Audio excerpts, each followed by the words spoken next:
Biology axis channel में आपका स्वागत है। मैं हूं एसके सिंह। अब तक आप 12th का कुछ भी तैयारी नहीं किए हैं तो मात्र आपको यह वीडियो पूरी तैयारी कराने का दावा करता है, क्योंकि इस वीडियो में के लिंक के माध्यम से आप पूरा का पूरा 12th एक साथ तैयार कर सकते हैं और आपको चंद घंटों में ही पूरी 12th की तैयारी हो जाएगी, वो भी चैप्टर वाइज। एक एक चैप्टर करके हम बताएंगे। कुल मिला के 22 वीडियो है और इस 22 वीडियो के माध्यम से 22 वीडियो जो कि 15-20 मिनट करके होगा। कुल मिला के 3 घंटा आप टाइम हमको दे दीजिए, 3 घंटा में आपका 12th पूरा समाप्त होगा। जो आपको हम प्ले लिस्ट बना दिए उस प्ले लिस्ट को डाउनलोड कर लीजिए और पूरे प्ले लिस्ट को एक बार देख लीजिए, पूरा 12th समाप्त हो जाएगा। बिहार के तमाम छात्र जो परसों या इसके आने वाले जो एग्जाम देंगे बायोलॉजी का, उसके लिए आपको यह चैप्टर इंपॉर्टेंट है, इसलिए इस चैप्टर पे हम लोग चर्चा करने आज आए हैं। चलिए चर्चा करते हैं बिना समय गवाए हुए। बायोडाइवर्सिटी, बायो मतलब होता है लाइफ और डाइवर्सिटी का मतलब होता है विविधता। विविधता, लाइफ मतलब जीवन। हम जानते हैं कि जीवन में बहुत सारी विविधताएं हैं, वो विविधता अलग अलग तरीके से हम प्रदर्शित कर सकते हैं।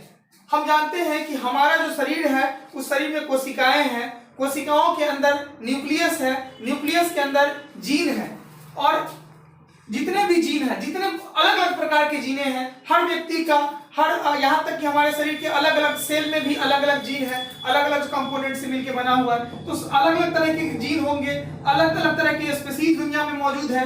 इकोसिस्टम में पाए जाने वाला, इस पारिस्थितिकी तंत्र में पाए जाने वाला जितने भी तरह के जीव हैं, जैसे हमारा जीन और हमारे जो पड़ोसी का जीन होगा वो बिल्कुल एक दूसरे से नहीं मिल सकता है। हमारे पेरेंट्स का गुण, हमारा गुण नहीं मिल सकता है। जीन में कहीं ना कहीं से अंतर होगा, कुछ जीन मिलेंगे लेकिन सारे के सारे जीन एक दूसरे से नहीं मिल सकते हैं। तो एक तरह के जीन, मिले जुले जीन, एक तरह की स्पीशीज का मतलब है जैसे हम मनुष्य हैं, इसके अलावा कोई और जानवर होगा, जैसे चूहा हो गया, जैसे बंदर हो गया, जैसे जीव हो गया, तो वो स्पीशीज हो गया। तो टोटल जीनों की कुल संख्या, स्पीशीज मतलब जीवों की कुल संख्या इकोसिस्टम के जिस रीजन में पाए जाते हैं, जिस क्षेत्र में पाया जाता है, उसे बायोडाइवर्सिटी कहते हैं। पूरी दुनिया एक बायोडाइवर्सिटी है और इस पूरी दुनिया में जीव रहते हैं और सबका नेचर, स्वभाव, स्पीशीज, ये सारे चीज अलग अलग है। बायोडाइवर्सिटी को हम लोग 4 भागों में बांट के पढ़ते हैं। एक होता है जेनेटिक डाइवर्सिटी, एक होता है स्पीशीज डाइवर्सिटी, एक होता है इकोसिस्टम डाइवर्सिटी और एक होता है जिसको हम लोग बोलते हैं ग्लोबल बायोडाइवर्सिटी। चौथा पॉइंट है जिसको हम लोग ग्लोबल बायोडाइवर्सिटी कहते हैं।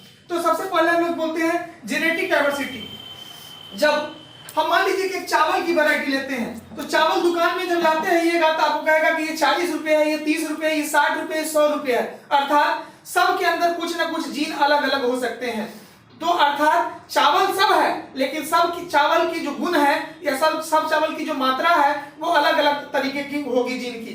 तो जीन के आधार पर जो कुछ भी विविधता आपको नजर आएगा, आम की प्रजाति आप लेने जाते हैं, कहता है कि ये बम्बई आम है, यह मालदा आम है, यह अलग अलग तरह के आम के बारे में बताता है। 50 तरह की वैरायटी आपको लगता है, 1000 आम की वैरायटी आपके सामने मौजूद होता है। अर्थात कहने का मतलब सब के अंदर, सब कहने के लिए तो आम ही है लेकिन सब के अंदर जीन जो है वो अलग है। उसी तरीके से कहने के लिए हम सब आदमी हैं लेकिन सब आदमी का जो गुण है, स्वभाव है, वो अलग अलग है। अर्थात आदमी के स्वभाव में भी अंतर है, जीवों के जीन में भी अंतर है। तो इसके आधार पर जो विविधता होगा उसी को जेनेटिक डाइवर्सिटी के नाम से जानते हैं। जीन के आधार पर विविधता को जेनेटिक डाइवर्सिटी कहते हैं।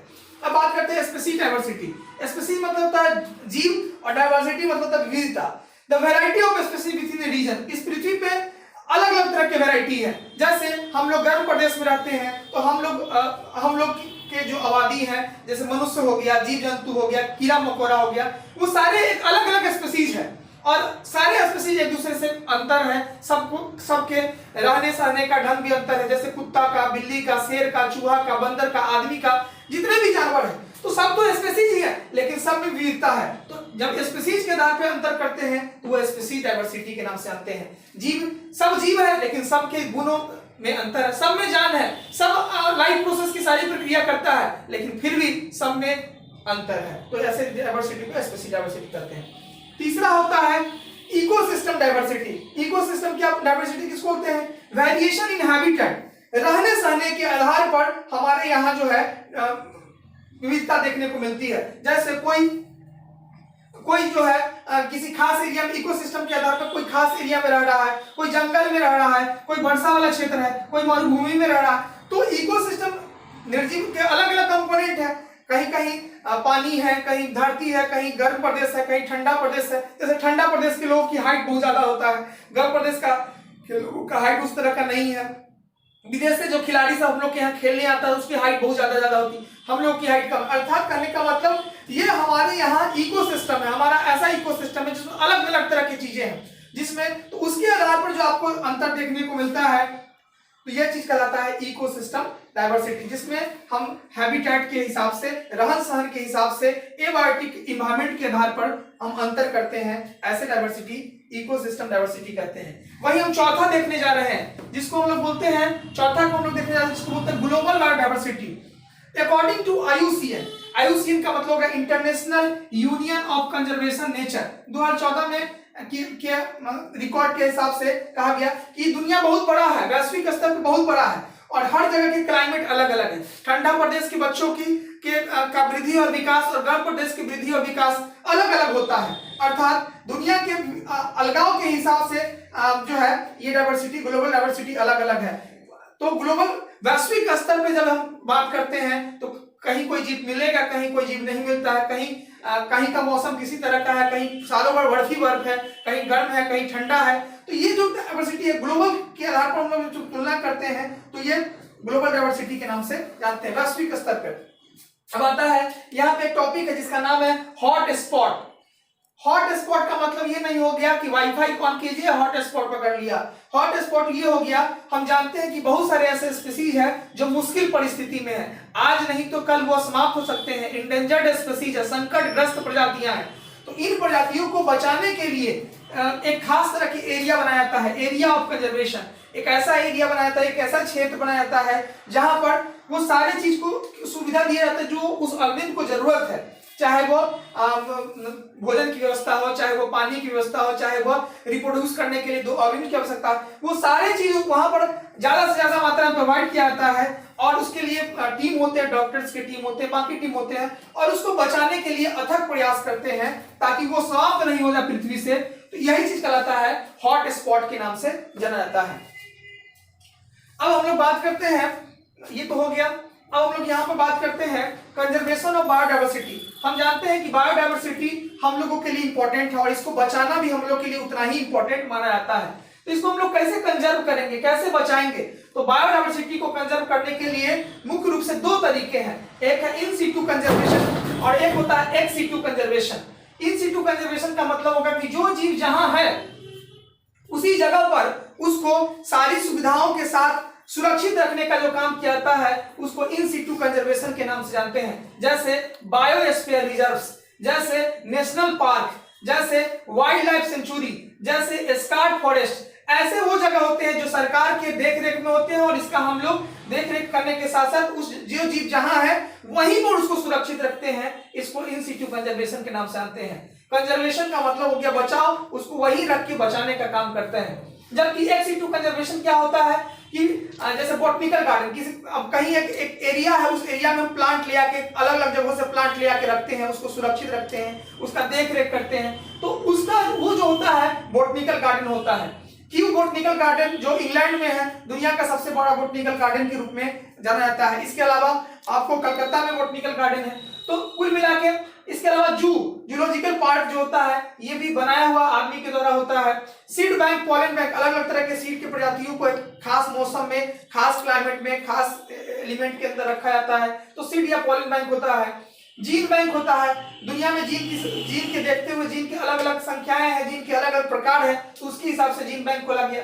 टिश्यू कल्चर होता है, टिश्यू कल्चर की तकनीक जो होती है तो वो भी एक्स सीटू कंजर्वेशन के अंतर्गत आता है। तो इन सीटू और एक्स सीटू कंजर्वेशन कहीं ना कहीं से बायोडाइवर्सिटी को बचाने का एक बहुत बड़ा कारण बन सकता है। अब कहता है कि बायोडाइवर्सिटी लॉस क्यों कर रहा है? क्योंकि मान लीजिए कि आदमियों की संख्या बढ़ रही है, लोगों की आबादी बढ़ रही है, तो लोगों की आबादी के हिसाब से पेड़ पौधे कट रहे हैं। अब पेड़ पौधे को बचाने के लिए आपको कहीं ना कहीं से हैबिटेट को बचाना होगा। तो हैबिटेट जो जीव जहां रहते हैं वो उसका हैबिटेट होता है, पानी है, धरती है, जंगल है। तो हैबिटेट लॉस होने की वजह से बायोडाइवर्सिटी लॉस कर रहा है। ओवर एक्सप्लॉयटेशन, जब जानवरों को बहुत ज्यादा हम दुरुपयोग करने लगते हैं, अपने कामों में उसको व्यस्त करा देते हैं, जैसे घोड़ा है, बैल है, जानवर है, गाय है। तो ओवर एक्सप्लॉयटेशन की वजह से ये जीव जो होते हैं वो समाप्त हो जाते हैं। एलियन स्पीसीज, जब कोई बाहर के स्पीसीज अपने यहाँ आ जाते हैं जो अपने यहाँ के स्पीसीज से बिल्कुल अलग दिखते हैं, उसको एलियन स्पीसीज होता है, इसकी वजह से भी लॉस होता है। इसके अलावा कोएग्जिस्टेंस, कुछ प्रजातियां एक जगह से चले जाते हैं, फिर उसके बाद आधा अधूरा मौसम क्लाइमेट बदलने की वजह से धीरे धीरे समाप्त होते हैं। तो इन सब कारणों से बायोडायवर्सिटी लॉस कर रहा है। कहा जाता है कि दुनिया के अंदर 425 बायोडायवर्सिटी रिसोर्सेज है। दुनिया में 425 बायोस्फीयर रिजर्व्स है, जिसमें से आपके यहाँ 14 इंडिया में मौजूद है। वही 34 हॉट स्पॉट है हम लोग के यहाँ, जिसमें से 3 वो इंडिया के अंदर मौजूद है। हॉट स्पॉट बता ही चुके हैं। 98 नेशनल पार्क है अपने इंडिया में, और 448 वो वाइल्ड लाइफ सेंचुरी है, जहां पे जंगली जानवरों को सुरक्षित रखने का काम होता है। जिम कॉर्बेट नेशनल पार्क पहला नेशनल पार्क है जो आपके इंडिया में सबसे पहले स्थापित किया गया है। कुल मिलाकर 35 बोटनिकल गार्डन और 275 जू जो है हम लोग के यहाँ उपलब्ध है। कंजर्वेशन समिट, हमारे यहाँ बायोडायवर्सिटी को कंजर्व करने के लिए कई देशों के सहयोग से समिट 2 समिट अब तक हुआ है। एक अर्थ समिट जो 1992 में हुआ था, और वर्ल्ड समिट जो 2002 में हुआ था। इसको आपको याद रखने की जरूरत है। अब हम लोग लास्ट में देखते हैं कि एलियन स्पीसीज क्या होता है। एलियन स्पीसीज क्या होता है? Exotic species, those species which are introduced into the ecosystem which are they are not native, जिनका यहाँ घर नहीं है लेकिन दूसरे जगह से आकर हम लोग के यहाँ रह रहे हैं, ऐसे स्पीसीज को एलियन स्पीसीज के नाम से जानते हैं। बायोस्फीयर रिजर्व्स क्या होता है? ये काइंड्स ऑफ प्रोटेक्शन होता है, प्रोटेक्शन करने का, सुरक्षित रखने का एक प्रक्रिया होता है एक इन्वायरमेंट के अंदर, एक यूनिक एनवायरमेंट के अंदर, जिसको बायोस्फीयर रिजर्व्स के नाम से जानते हैं। वहीं पर कुछ और बातें हैं, जैसे यहाँ पर बताया गया है कि कुल मिला के 1.5 मिलियन स्पीसीज है। प्लांट की अगर बात करेंगे तो प्लांट में फंगी की जो आबादी है वह 2 तरह के जीव होते हैं। एक होता है एंजियोस्पर्म, एक होता है जिम्नोस्पर्म। तो फूल वाले पौधे की संख्या कुछ इस तरह के ग्राफिकल रिप्रेजेंटेशन से दिखाया गया है। फंगी की प्रजाति कुछ इस तरह से है, अलगी है, लाइकेन है, फर्न है, मॉसेज है। ये सारे जो स्पीसीज होते हैं वह प्लांट में आते हैं, जिसमें से कहा गया कि 31% जिम्नोस्पर्म है, मतलब बिना फूल वाले पौधे मौजूद होते हैं। वहीं पर एक ऊपर में अगर देखते हैं इनवर्टिब्रेट की बात करते हैं और वर्टिब्रेट की बात। इनवर्टिब्रेट किसको कहते हैं?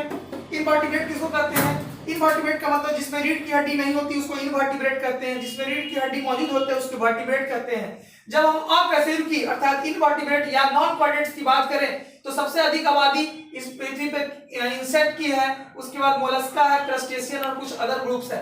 लेकिन जब वर्टिब्रेट की बात करेंगे तो वर्टिब्रेट में कई सारे आते हैं। फिश जिसकी आबादी इस पृथ्वी पर सबसे अधिक है, पूरा 50% में यही है वर्टिब्रेट में से, और इसके अलावा 50% में मैमल्स है, बर्ड्स है, रेप्टाइल्स और एम्फीबियन है। कहा जाता है कि 23% जो है वो मैमल्स की प्रजाति पृथ्वी पे मौजूद है। 31% इसके अलावा जो है 32% एम्फीबियंस पृथ्वी पे मौजूद है इस 50% का, और इसके अलावा 12% आपको बर्ड्स है।